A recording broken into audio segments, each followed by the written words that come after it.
Here I'm going to show you how to solve this problem using a coordinate plane and then also using formulas. So first, using a coordinate plane. If you have some graph paper, if you want to sketch yourself a coordinate plane, the first step is to plot point A. So point A is at 1, 1. So from the origin, I'm going to go to the right one and up 1. Then it says point B has a horizontal distance of 4 units from point A. So it has the same y-coordinate. Horizontal means straight out to the right and left. This is a horizontal line.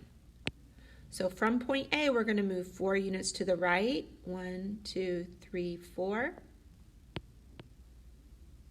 So this point B has an x-coordinate of 5 and the same y-coordinate because we just went straight out. Or we're going to go 4 units to the left. 1, 2, 3, 4. So here is the other point B. So this B has an x-coordinate of -3 and a y-coordinate of 1. Now point C has a vertical distance of 2. Vertical means up and down. So we're going 2 units from point A, and it has the same x-coordinate. So if we go 2 units up from this green dot, we get right here. This is our point C. If we go 2 units down, we get right here. This is our point C. So what are the coordinates of those 2 points? Well, the top one is over 1, up 1, 2, 3. And the second one is over 1, same x-coordinate, down to -1. Now it says point D has a horizontal distance of 4, so we're going to the right and left 4 from point A, and a vertical distance of 2. Using our answers from the 2 parts above us, what are the 4 possible ordered pairs of point D? So let's think about that. 4 units to the right, or 4 units to the left, up 2, down 2. Well, that could be this point right here. This could be a point D, because if you think about it, from point A, we went 4 units to the left and 2 units down. So it's 4 units horizontal from point A and 2 units vertical. If we went 4 units to the left and 2 units up instead, we would end up right here. This is our other point D. Or if we went 4 units to the right and 2 units down, we went 4 units to the right and 2 units down, we would be here. This could be a point D. Or if we went 4 units to the right and 2 units up, this could be a point D. So you just give the coordinates of each of those point Ds.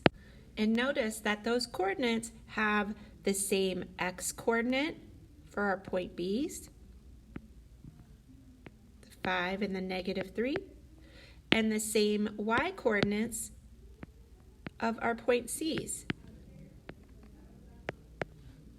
Now let me show you how you could have figured this out using the distance formulas instead. So to find the coordinates for point B, it says it has the same y-coordinate as point A. So we know they're going to both have a y-coordinate of 1, but we don't know the x-coordinates. So to find the x-coordinates, we're going to use this distance formula. Notice that there are 3 variables in the distance formula. It says the distance equals the absolute value of the difference between the x-coordinates that you're trying to find the distance between. So when you have 3 variables, you need to know what 2 of them are in order to figure out what the third is. So they are telling us the distance is 4, so instead of D, let's put 4. Then do we know one of the x-coordinates? Well, we don't know the x-coordinates of these points, but we do know the x-coordinate of our point A that we're trying to find the distance from. So let's put 1 there. Now we need to solve this equation. So we need to think about what absolute value means. When we're trying to find the absolute value of a number, this number here, and the answer is 4, then that means that that number could be either 4, so 1 minus x either equals 4, or it could be equal to negative 4, because the absolute value of negative 4 is also 4. So this 1 minus x could also equal negative 4. So let's solve both of these equations. So I'm going to subtract 1 from both sides. And then I'm going to divide by negative 1. And I see that x can equal negative 3. So that's one of my x coordinates here. And if I do the same for this one, if I subtract 1, get negative 5 equals negative x. If I divide both sides by negative 1, I get x equals 5. So these are my two coordinates of those 2 points horizontal from point A, 4 units.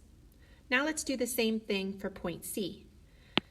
Same deal. We have our formula where the distance equals the absolute value of the difference between our y coordinates. So we need to know at least 2 of these variables. And we know the distance is 2. And as far as y coordinates, we know the y coordinate of point A that we're trying to find the distance between. So we're going to put a 1 there. So same deal. The absolute value of this equals 2. So this can either equal 2 or this can equal negative 2, because the absolute value of negative 2 is also 2.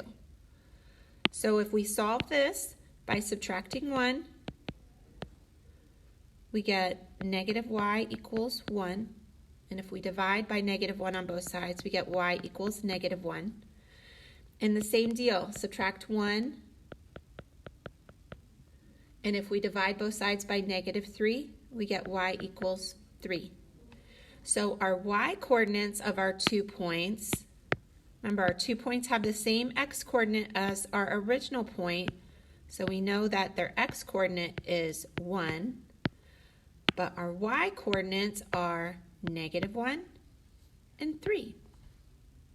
And then to find point D, I would follow the same process that we followed on the last method.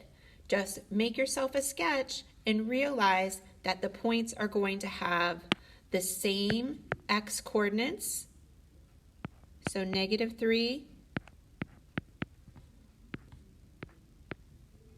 as the ones horizontal, and then the same y coordinates of the ones vertical. So negative 1, oops, can't do that, they'd be exactly the same, and 3.